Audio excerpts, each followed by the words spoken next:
Bismillahirrahmanirrahim. Assalamualaikum warahmatullahi wabarakatuh. Alhamdulillahirrabbilalamin. Wassalatu wassalamu ala asyrafil anbiya'i wal mursalin Sayyidina Muhammadi wa ala alihi wa sahbihi ajma'in, amma ba'du. Yang saya hormati Bapak Fikri Farihin MPD selaku pengampu mata kuliah Administrasi dan Supervisi Pendidikan dan teman-teman kelas 5B yang saya banggakan. Saya Risatul Mu'awanah. Di sini saya akan menjelaskan sedikit tentang motivasi. Kata motivasi berasal dari bahasa Latin movere, yang berarti bergerak, yang dimaksudkan sebagai bergerak untuk maju. Motivasi dalam konteks organisasi dijelaskan organisasi sebagai suatu keahlian dalam mengarahkan pegawai dan organisasi agar mau bekerja secara berhasil, sehingga tercapai keinginan para pegawai sekaligus tercapainya tujuan organisasi. Dalam pengertian ini nampak peran pemimpin yang memberikan dorongan kepada bawahan agar mau bekerja dengan sukses dengan menerapkan teknik-teknik motivasi yang efektif.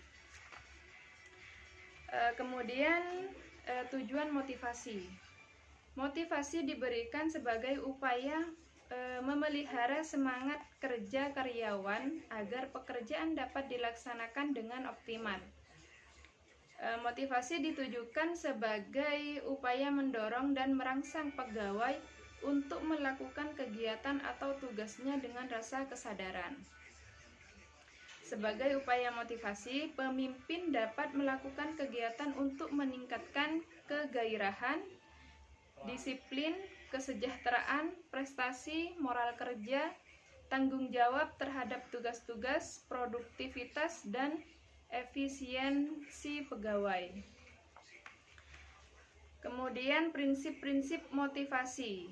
1. Prinsip kompetisi. Kompetisi adalah sebuah upaya untuk memberikan kesempatan kepada setiap orang memperlihatkan seluruh kemampuannya dengan difasilitasi secara sehat dan benar. Prinsip kompetisi adalah persaingan dengan kemampuan dan keterampilan yang dimiliki. Prinsip lainnya bahwa dalam kompetisi itu terkandung kejujuran dan keterbukaan. Kemudian yang kedua, prinsip pemacu.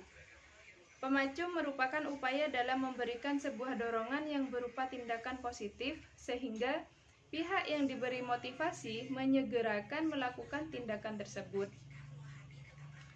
Kemudian prinsip ganjaran dan hukuman.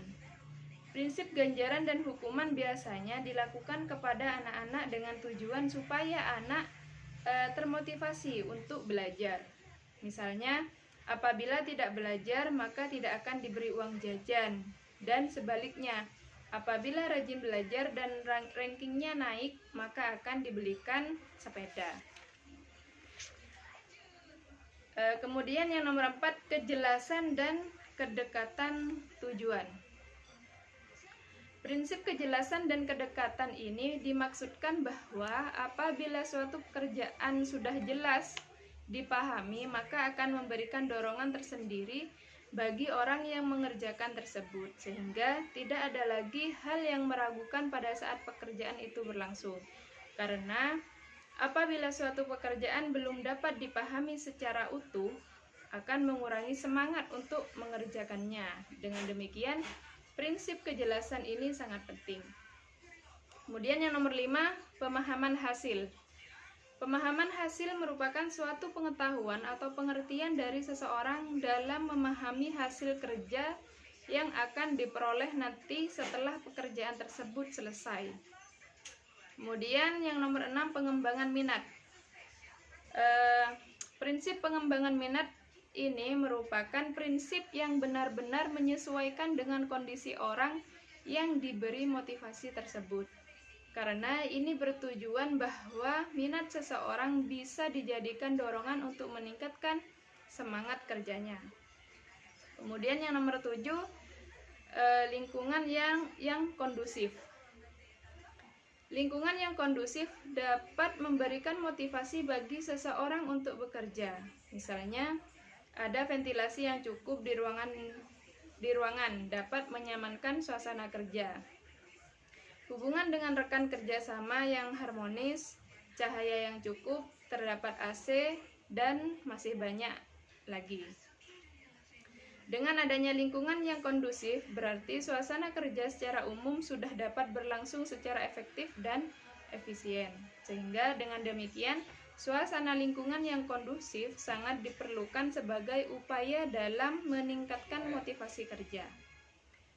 Kemudian yang terakhir, yang nomor 8, keteladanan.